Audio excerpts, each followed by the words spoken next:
হ্যাঁ, ভিডিওতে আপনি ক্লিক দিয়েছেন তার মানে আপনি একটি নতুন পেজ তৈরি করবেন। তো এবং তৈরি করেছেন এবং সেটা ইস্যু আপনার যাচ্ছে না, রেগুলার ভিডিও আপলোড দিচ্ছেন।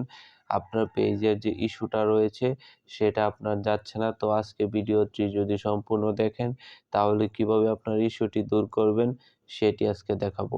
তবে এখান থেকে আমি প্রফেশনাল ড্যাশবোর্ডে আমার পেজের প্রফেশনাল ড্যাশবোর্ডে চলে আসলাম।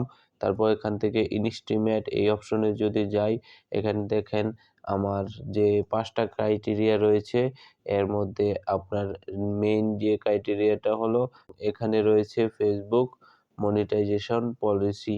তো এটা যদি আপনার নতুন পেজ হয়ে থাকে তাহলে আপনি রেগুলার ভিডিও আপলোড করতেছেন ১০ দিন ১৫ দিন হলো, তো আপনার এটার সমাধান কি? তো তখন আপনাদেরকে বলবো যে আপনি নিজের কন্টেন্ট রেগুলার আপলোড করতে থাকেন। এই যে সমস্যাটা ফেসবুক পলিসি ইস্যু, এটা আপনার এমনিতেই চলে যাবে কিছুদিন পর। সেটা হলো আপনার ফেসবুক পেজ তৈরি করার পর ৩০ দিনের মধ্যে আপনার এই ইস্যুটা থাকবে। মানে ৩০ দিন পর আপনি যদি আপনার নিজের কন্টেন্ট আপলোড করেন রেগুলার এবং লাইভ করেন কয়েকদিন ২-১ বার, তাহলে আপনার অবশ্যই এই ইস্যুটা আর থাকবে না। তো আপনি কি করবেন ১ মাস মানে টানা ৩০ দিন রেগুলার ভিডিও আপলোড করবেন। তারপর আপনার ইস্যুগুলো অবশ্যই চলে যাবে।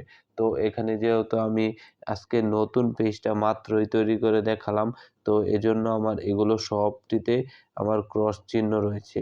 তো এগুলোতে আমার ক্রস চিহ্ন রয়েছে। তো আমি যখন ভিডিও আপলোড করব পরবর্তীতে আপনাদেরকে দেখিয়ে দিব যে আমার সবগুলো আস্তে, আস্তে কি হবে? সবগুলো চালু হয়ে যাবে। তো এই ছিল আজকের একটি ছোট ভিডিও।